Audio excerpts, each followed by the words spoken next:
The gameplay for the remake of Resident Evil 2 has finally been revealed. When I first seen the teaser trailer footage, I was more than a little disappointed, but not really shocked or surprised. I think most people had a pretty good idea that it was going to be an over-the-shoulder game. I watched the footage just before I went to work, and pretty much all day in work I felt depressed at the thought of not getting the remake that I always wanted.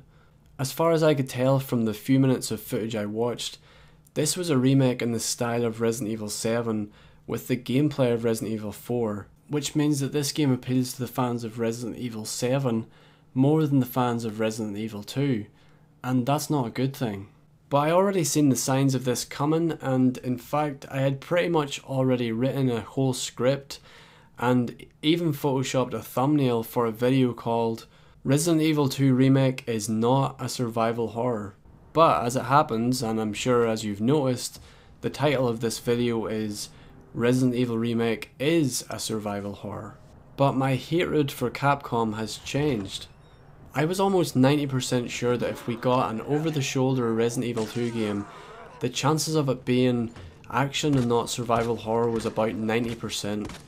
And that was really based on Resident Evil 4, 5 and 6, and other over-the-shoulder horror games like Dead Space and The Evil Within.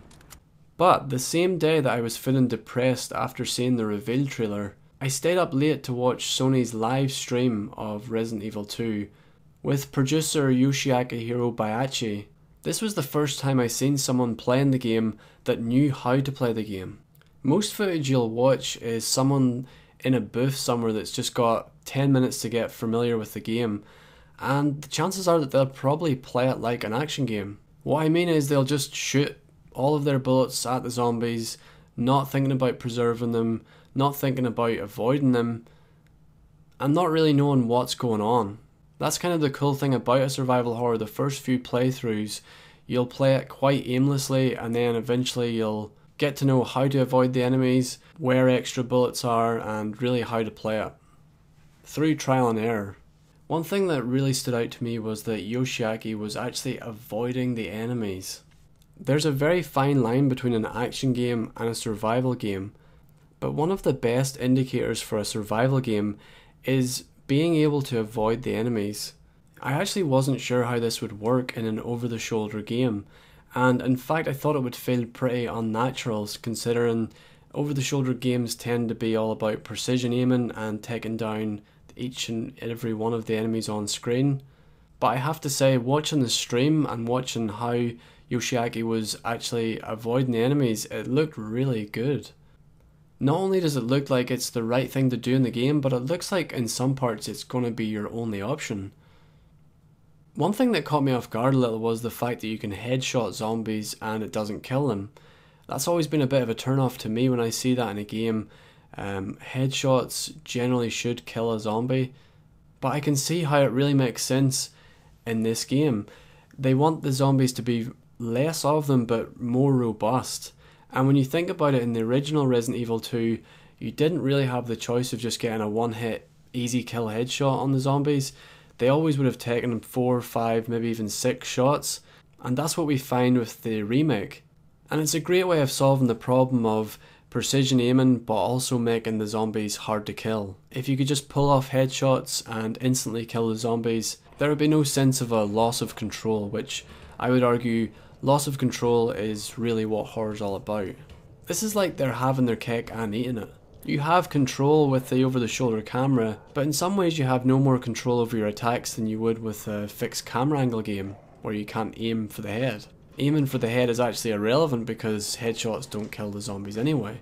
Interestingly, in the stream, Mike Lunn was asked about the over-the-shoulder camera angle, and he addressed the fact that the fixed camera angle is near and dear to a lot of people's hearts. He said, "We're building a new game, and that this isn't a remake, this is a new game built from the ground up."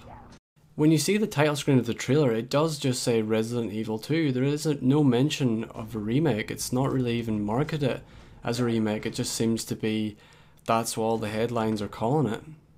Again, this doesn't make me any less annoyed that I'm not getting a Resident Evil 2 remake in the style of the Resident Evil 1 remake.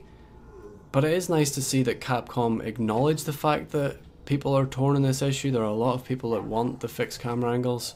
Honestly, at this point, there are so many Resident Evil 7 fans and people who got into Resident Evil from playing 4 onwards that I would say that the fixed camera angle fans are well outnumbered by the first person or third person fans. I actually do have some thoughts on why I think Capcom went over the shoulder, and it's not just to please the fans, and I think I'll have to go into that in another video. Another thing that was mentioned in the stream was that there are scarce resources in the game. If you run out of bullets, you're out of bullets and that's it. In fact, I think that this resources might be even more scarce in this game than are in Resident Evil 2, the original. Certainly from what I've seen in the demo so far. And someone from Capcom actually even mentioned in the stream that the focus in this game wasn't going to be on action and on shooting the enemies. So what I'm really getting at here, in conclusion, my final thoughts on the Resident Evil 2 remake. First and foremost, it's not a remake. It's not the Resident Evil 1 remake style that I want it, but what does excite me about this game is that it's a survival horror. Or at least from what I've seen in the demo so far, it certainly displays all the symptoms of a survival horror. So as much as I'm annoyed that I'm not getting my remake, I'm excited to see that Capcom are finally going back to their survival horror roots. In some ways, I didn't even think this could be done. Not that I'm saying survival horror games can't be made anymore, but that Capcom could actually do it, that they physically had the capacity to do it.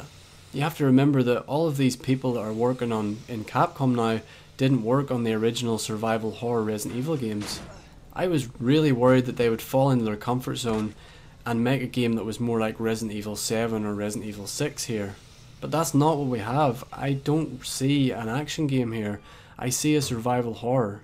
So yes, we've all lost the possibility of the remake we always wanted. And who knows, if this game is popular and well received, the next Resident Evil from here on in could be fully survival horror. So those are my initial thoughts after seeing some of the demo footage.